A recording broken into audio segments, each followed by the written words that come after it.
Kalau kamu pikir Bitcoin adalah satu-satunya aset terbaik di dunia, kamu setengah benar. Tapi ada satu hal yang bahkan para Bitcoin maksimalis pun akui. Ada sesuatu yang nilainya jauh melebihi Bitcoin. Dan itu bukan saham, bukan emas, bukan properti. Tetap di sini, karena di akhir video ini, cara pandang kamu terhadap uang akan berubah selamanya. Kenapa orang salah pahami Bitcoin? Kebanyakan orang yang beli Bitcoin punya satu pola pikir. Simpan, tunggu naik, jual, kaya.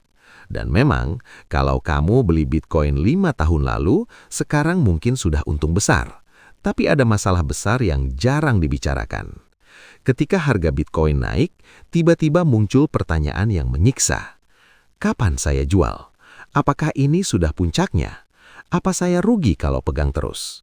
Dan disinilah kebanyakan investor retail gagal, bukan karena asetnya jelek, tapi karena mereka tidak pernah mendefinisikan apa sebenarnya tujuan mereka. Bitcoin bukan tujuan, Bitcoin adalah kendaraan. Pertanyaan yang benar bukan kapan Bitcoin naik, tapi naik untuk apa? Bitcoin hurdle rate, konsep yang mengubah segalanya. Ada satu konsep yang digunakan oleh investor Bitcoin level tinggi, namanya hurdle rate. Sederhananya begini, sebelum kamu memutuskan untuk menjual atau menggunakan Bitcoin kamu, tanya dulu, apakah yang saya dapatkan dari ini lebih tinggi nilainya daripada tetap pegang Bitcoin?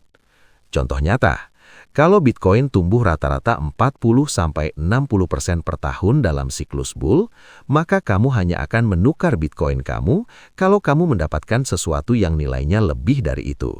Entah itu pengalaman hidup, aset produktif, atau kebebasan waktu. Ini bukan tentang angka di grafik, ini tentang nilai yang sesungguhnya.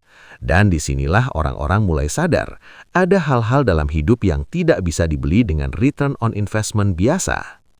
Lalu apa itu? Apa yang lebih berharga dari Bitcoin? Jawabannya berbeda untuk setiap orang, tapi ada 3 kategori besar. Pertama, waktu dan pengalaman. Beli rumah di tepi pantai untuk keluargamu, liburan terakhir bersama orang tua yang sudah tua, pendidikan terbaik untuk anak-anakmu. Tidak ada aset di dunia yang bisa mengembalikan momen-momen itu. Kedua, aset produktif.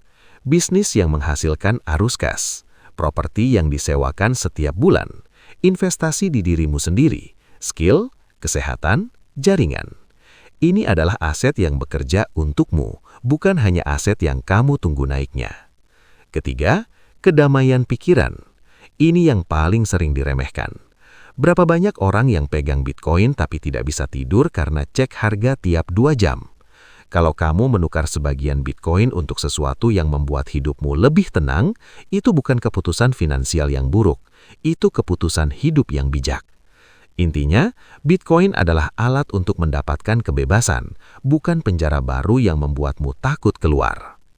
Jadi bagaimana cara mengaplikasikan ini? Langkah pertama, tentukan tujuanmu. Bukan target harga, tapi tujuan hidup. Kebebasan finansial di umur berapa? Untuk siapa? Dengan gaya hidup seperti apa? Langkah kedua, hitung hurdle rate kamu sendiri. Kalau Bitcoin kamu tumbuh 30% setahun, maka kamu hanya akan menukar Bitcoin kamu kalau kamu mendapatkan sesuatu senilai lebih dari itu, atau sesuatu yang tidak bisa diukur dengan uang. Langkah ketiga, jangan biarkan aset menguasai kamu. Kamu yang menguasai aset, bukan sebaliknya. Bitcoin adalah alat, kamu yang pegang kendali. Dan terakhir, diversifikasi bukan berarti meragukan Bitcoin. Diversifikasi berarti kamu cukup dewasa untuk memahami bahwa hidup lebih dari sekedar grafik. Jadi pertanyaan untuk kamu, sudahkah kamu mendefinisikan apa yang lebih berharga dari Bitcoin dalam hidupmu? Tulis jawabanmu di kolom komentar, saya ingin tahu. Kalau video ini membuka perspektif baru, like dan share ke teman yang masih obsesi cek harga Bitcoin tiap jam. Subscribe kalau kamu belum, karena minggu depan kita bahas topik yang lebih dalam lagi. Sampai jumpa!